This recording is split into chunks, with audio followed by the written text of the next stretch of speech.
Hey there everyone, Video Game Cabinet here, and tonight we're back with a review of Castlevania Order of Ecclesia for the Nintendo DS. After 12 and a half logged hours, I've unlocked 91.3% of the map, rescued all of the villagers, completed most of their side quests, and defeated Dracula to witness the good ending. Order of Ecclesia released in 2008 as the swan song to the portable 2D Castlevania line, and though bittersweet, it certainly ends the series off on a high note. I love how each portable Castlevania has been different in their own unique ways, so they never felt like simply more of the same. Order of Ecclesia takes the series outdoors, harkening back to the days of Simon's Quest. There is also an overworld map to quickly select where you want to go, keeping the various regions confined to themselves with mostly straightforward layouts. It feels like a mix of the older style of linear action games and the newer ones that focused on exploration and backtracking. You even play as a female this time around. Shinoa can equip the same weapon in both hands and potentially perform quick combinations. The magic meter works more like a stamina meter now, as each attack depletes said magic, which thankfully refills almost instantly. You also gain new attacks and abilities by holding up to absorb glyphs, requiring proper timing to pull from enemies as they cast spells or right after they die. I have to admit that I was not too keen on the implementation of an overworld map featuring the little subsections when I began playing. It made Order of Ecclesia feel disjointed and somehow smaller scale compared to the previous Metroidvania-style games, at least at first. This did not appear to be one big cohesive environment that the other portable installments had, or even like there was in Simon's Quest. The overworld map broke the immersion for me just a little bit. Fortunately, Dracula's castle in the later portion of the game made me feel right at home with a good-sized stronghold and plenty of interconnected areas to explore. I adored every bit of Order of Ecclesia's third act. And I did really enjoy backtracking to all the other individual sections when I was searching for villagers or fulfilling their requests. The actual level design everywhere in the whole game is indeed great. And grinding to boost your stats and defeat the ultra-challenging bosses is wicked good fun, as always. Despite my quibbles about the overworld map, I do believe Order of Ecclesia ultimately does still rank equally alongside Dawn of Sorrow and Portrait of Ruin by sporting the best soundtrack of all the portable entries. Bold statement, I know, given how incredible the series' music has already been before this. But Order of Ecclesia's fabulous tunes mesmerized me that much, especially the closer I got to the game's finale. An Empty Tome, Sorrow's Distortion, Ebony Wings, and The Colossus were some of my favorite tracks. I got used to the overworld map the more I played Order of Ecclesia, and Dracula's castle, along with all the little sub-areas, collectively gave me everything I was looking for in a worthy Metroidvania title. As did the impeccable action RPG gameplay, awesome boss fights, and glorious soundtrack. I rate Order of Ecclesia the same score I rated Dawn of Sorrow and Portrait of Ruin. 9 out of 10.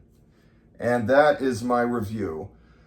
Yeah, it feels great to get done with all the portable Castlevania games, specifically now the DS trilogy. I beat Portrait of Ruin and reviewed it on my YouTube 2 months ago. I beat Dawn of Sorrow, the first one on DS, 2 years ago, just over 2 years ago, a little bit before I started this YouTube, but I wrote a little short review of it on my Instagram, and I gave all 3 of these 9s.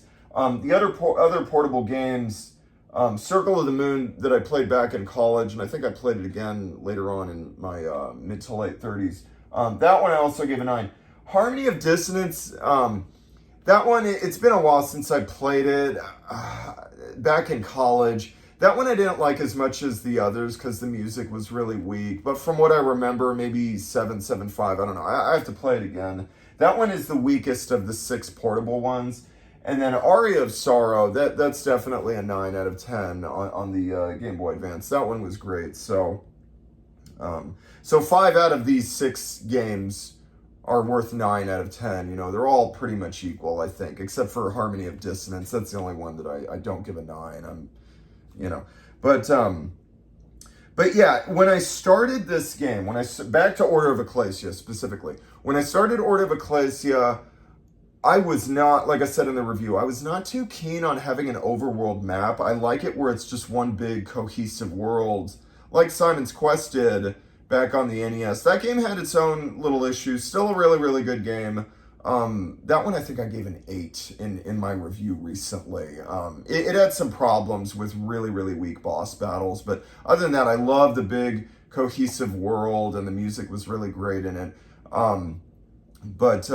Yeah, this one kind of breaks the immersion with an overworld map, and I had that same criticism about another slightly Metroidvania type game called Power Slave on the Sega Saturn.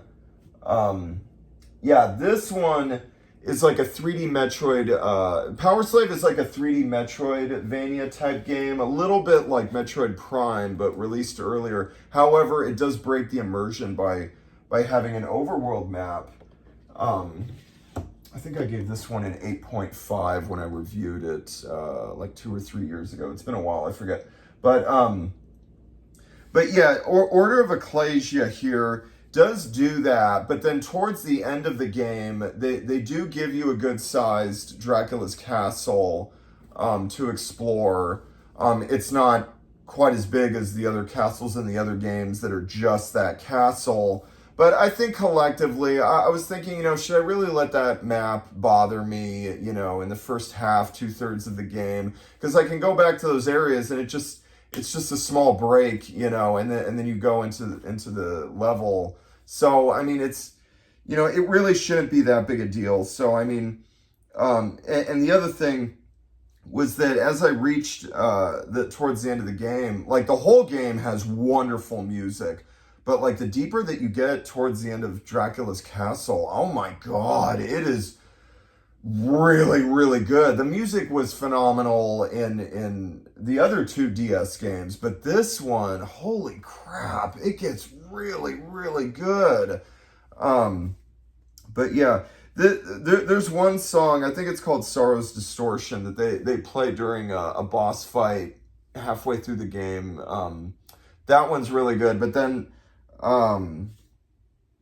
Ebony Wings and the Colossus, those are played in Dracula's Castle towards the end, and they're just unbelievable tunes, But anyway, those are my thoughts on Castlevania Order of Ecclesia. It's a great game, another great entry in the 2D Metroidvania, Castlevania line, series genre.